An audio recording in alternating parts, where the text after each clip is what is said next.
시파, 메타뷰잉 혹은 미래의 자신 보기, 죽은 시인의 사회라는 영화를 본 적이 있다 했지요? 어떤 장면이 머리에 남아있나요? 글쎄요. 나는 가끔 그 장면이 생각나요. 키팅 선생이 수업 시간에 학생에게 책상 위에 올라서서 교실 전체를 내려다보게 하던 장면. 아, 예. 생각납니다. 떠나는 키팅 선생을 위해 학생들이 하나 둘 마침내 모두 책상 위에 올라서던 마지막 장면도요. 지금 직원들 앞에서 한번 해보시면 어떨까요? 코치가 시켰다고 하고요. 글쎄요, 그거 무슨 코칭인지 그만두라고 하지 않을까요? 오늘 김상무 마음에 걸린다던 문제, 책상 위에 서서 내려다보면 어떨 것 같나요?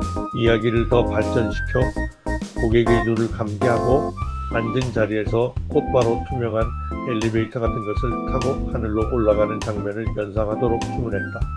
10m, 100m, 1000m, 1만 미터. 자, 지금은 무엇이 보이나요? 어떤 느낌이 드나요?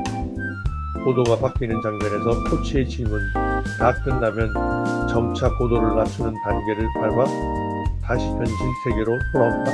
이 글을 읽는 독자 여러분, 자신이 이 코칭의 고객이 되었다고 가정하고 한번 상상을 전개해 보시라. 여러분이 가진 현안 문제를 1000m 상공에서 내려다보면 어떤 솔루션이 보일까? 1만 미터 상공이라면 꼴찌 썩이던 문제에 대한 멋진 솔루션이 해외 출장의 비행기 속에서 떠오르던 경험을 해본 분은 혹 없는지? 이 방법은 메타뷰잉이라는 코칭의 한 기법이다. 코칭의 효과는 고객이 이 과정을 얼마나 진정성을 가지고 수행하느냐에 따라 다르므로 이 역시 코치와 고객이 얼마나 신뢰의 관계로 연결되어 있느냐에 따른다고 하겠다. 메타뷰잉이 현안 문제 해결을 추구하는 코칭의 공간 여행이라면 코칭 중에는 시간 여행도 있다. 미래의 자신을 만나보러 20년, 30년 뒤로 떠나는 미래 시간으로의 여행 말이다.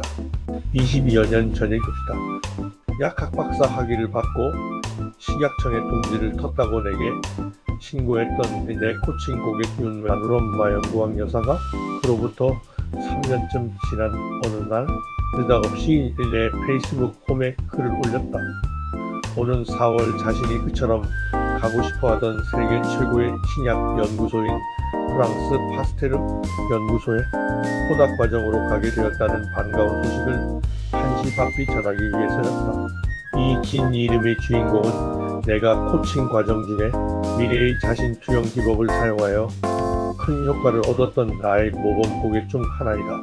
코칭 당시 윤 양은 박사 과정을 마치고 논문 심사도 끝나 학위 수여 신간을 기다리고 있는 전도 양양한 약학도였는데 남들 생각과는 달리 학위 획득을 기뻐하고 미래 설계에 부풀어 있는 것이 아니라 깊은 회의에 빠져들게 되어 내게 코칭을 받고 있었다. 학위는 곧 받게 되겠지만 그게 다 무슨 소용이냐는 것이었다. 남들 다 아는 연애도 한번 못 해보고 갓난아이 안고 동창회에 나오는 친구들 들어온 것도 참고 박사 과정에만 매달렸었다. 그때는 몰랐었는데 이제 다 끝났다 생각하니 맥이 풀린다는 것이었다. 학교에 남아 교수들, 대학원생들과 씨름하는 생활이 계속되는 것도 신물이 나고 설령 잘 나가는 제약회사 연구실에 취직되어 신약 개발에 투입된다고 해도 가장 중요한 임상은 의대 출신들이 장악하고 있어. 흑내기 약학박사는 심부름꾼에 지나지 못한다는 하소연이었다. 그러고 보니 자신이 가장 원하는 것은 약학박사도 신약 발명가도 아닌 사랑받는 아내, 사랑하는 아이들의 엄마였다는 것이었다. 코칭 과정 중 어느 날 나는 그녀를 명상의 세계로 이끌어 함께 20년 뒤 상상의 세계로 들어가서 미래의 그녀의 퓨처 셀프를 찾아 가보았다. 그녀에게 방금 만나고 있는 자신의 퓨처 셀프에 이름을 붙이라고 요청하자 그녀는 잠시 망설이더니 마누롬마 연구왕 여사라는 긴 이름을 생각해내었다. 그런데 그 마누롬마 연구왕 여사는 지금 어디에 있나요? 아, 파스테르 연구소요. 파리의 파스테르 연구소 한 연구실에서 창밖의 정원을 내려다보고 있어요.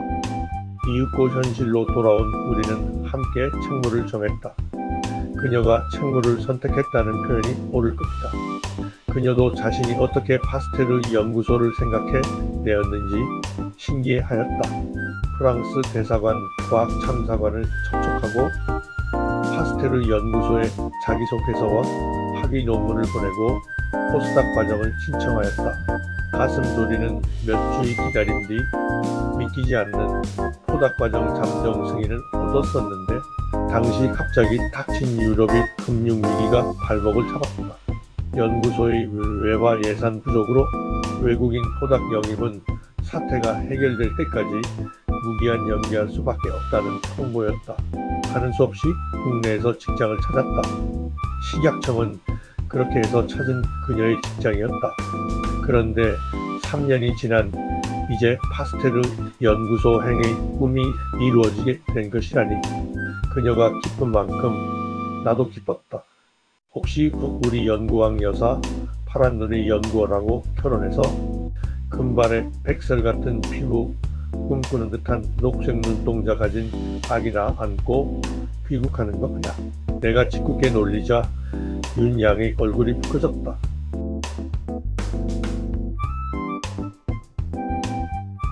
꼭 시크릿이 끌어당긴 법칙에 의존하지 않더라도 꿈은 이루어진다.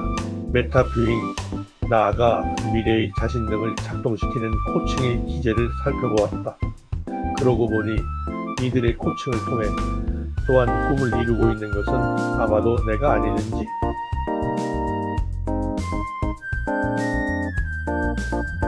다음 편은 채팅의 마법 그리고 홀로 서기에 대하여 영상을 준비합니다.